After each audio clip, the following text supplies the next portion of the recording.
Welcome to another peaceful journey through the corridors of time, dear friend. Before we begin tonight's exploration into the disciplined world of Rome's most legendary military officers, I'd like to ask you a small favor. If you find understanding and solace in these historical bedtime stories, please hit that like button and subscribe to our channel. It helps more people discover these gentle adventures through time, and it lets me know you're enjoying our nighttime wanderings through the tapestry of human history. Now settle in comfortably as we drift back through the centuries to witness the transformation of ordinary men into the backbone of Rome's unstoppable military machine. Close your eyes and let yourself journey to the moment when dawn breaks over a Roman camp, calling forth warriors whose discipline and dedication would forge an empire that stretched across 3 continents. Tonight, I invite you to experience 24 hours in the life of Marcus Quintus Varro, a Roman centurion whose weathered hands have gripped the vine staff of command for 15 years across the battlefields of Gaul, Germania, and Britannia. Feel the weight of responsibility as we follow this seasoned officer through a complete day of training, discipline, and unwavering dedication to the glory of Rome. The first notes of the Bacchina pierce the pre-dawn darkness like bronze lightning, its brazen call echoing off the leather walls of countless tents scattered across the hillside camp. Marcus Quintus Varro steers before the second blast fades, his soldiers' instincts honed by decades of service responding automatically to the trumpet's command. 43 winters have silvered his temples and carved lines around his eyes, yet his body remains as disciplined as his mind, rising from his narrow cot with the fluid precision of a man who has never allowed comfort to soften his warrior's edge. His calloused fingers reach first for the vine staff that never leaves his side, the vitus that marks his authority over 80 legionaries and serves as both symbol and instrument of Roman discipline. The twisted grapevine wood feels familiar beneath his palm, worn smooth by years of use in drill formations and countless corrections of wayward soldiers. This staff has broken more than once across the backs of insubordinate legionaries, earning him the grudging respect that keeps men alive in battle and transforms recruits into the finest infantry the world has ever known. Outside his tent, the camp stirs to life with the organized chaos that only Roman military precision can create. Leather tent flaps snap in the morning breeze as soldiers emerge, their hobnailed sandals crunching on frost-covered ground.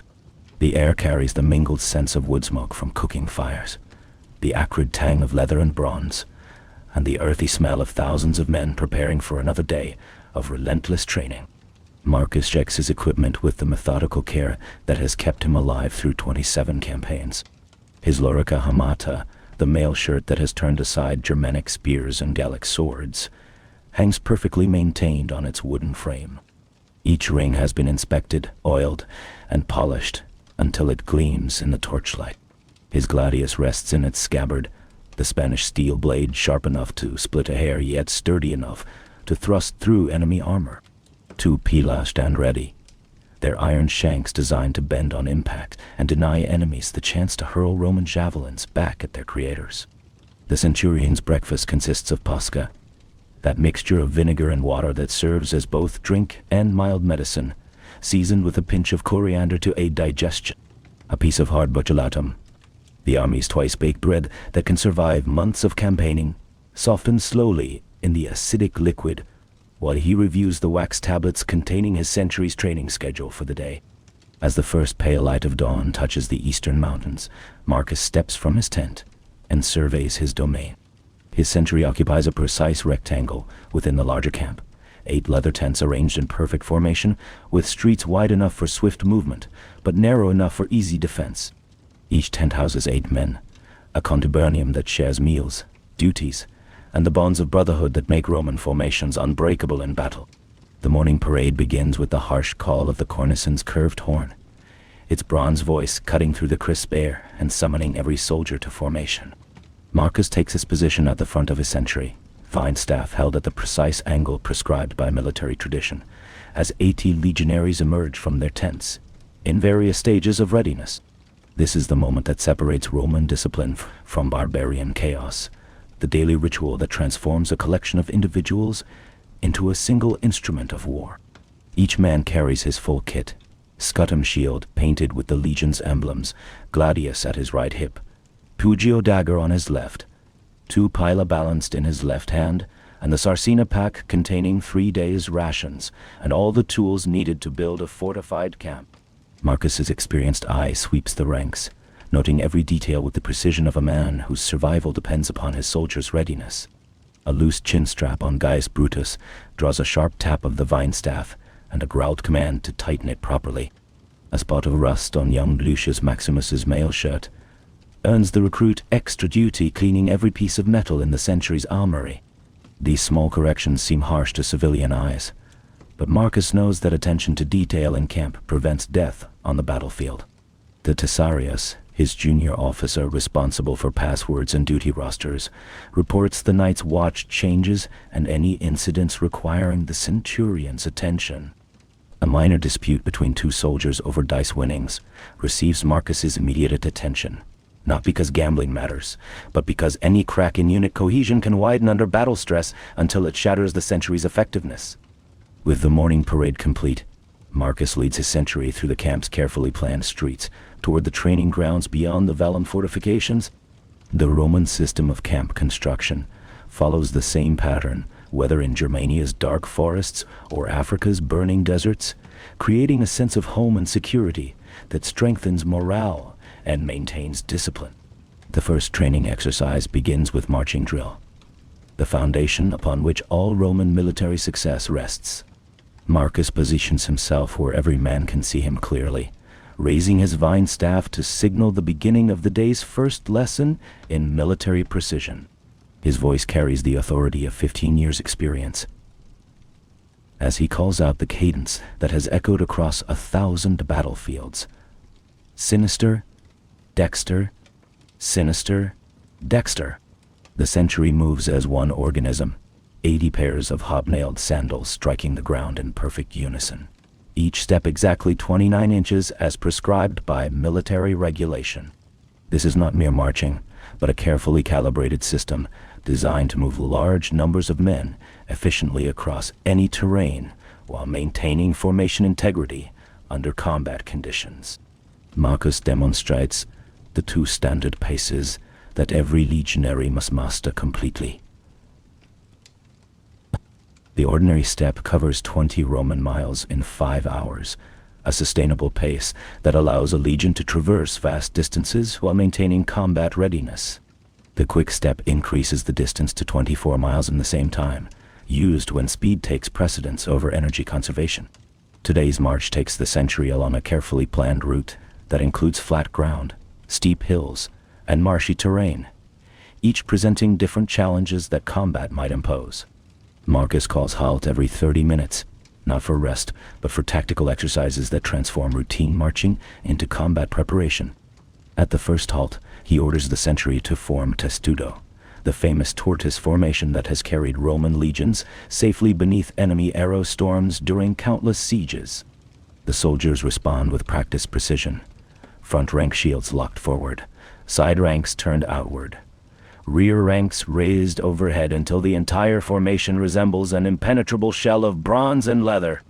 Marcus walks around the formation testing its integrity, pushing against shields to ensure proper overlap, checking that each man maintains his assigned position despite the claustrophobic closeness required for maximum protection. He demonstrates how enemy missiles slide harmlessly off the sloped shield roof, while soldiers beneath remain completely protected. The formation dissolves and reforms in different configurations as Marcus calls out commands that simulate changing battle conditions. Column for road marching transforms to line for open battle, which shifts to wedge for breaking enemy formations, each change executed with the fluid precision that marks professional soldiers. Physical conditioning follows the marching drill, exercises designed to build the strength and endurance that close combat demands. Marcus leads by example, his weathered body moving through the same routines he requires of his youngest recruits. Push-ups strengthen arms and shoulders for sword work, while squats build the leg muscles needed for long marches and stable fighting stances. The soldiers practice climbing obstacles that simulate battlefield conditions, scaling wooden walls, and scrambling over ditches while carrying full equipment. Marcus watches each man carefully, noting who struggles with particular challenges and assigning additional training to address weaknesses before they become fatal flaws.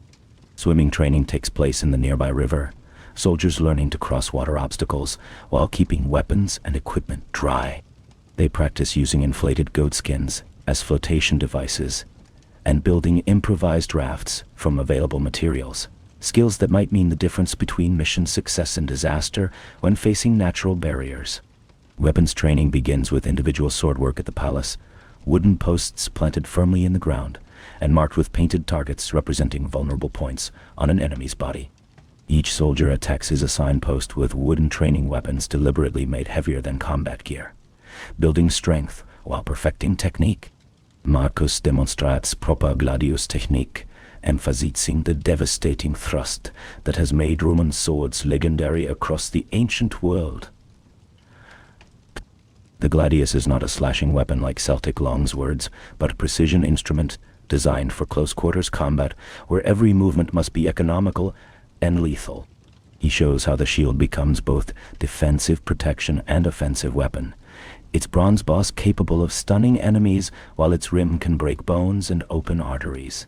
The combination of scutum and gladius working in perfect coordination creates a fighting system that has proven superior to every other infantry style the Roman legions have encountered.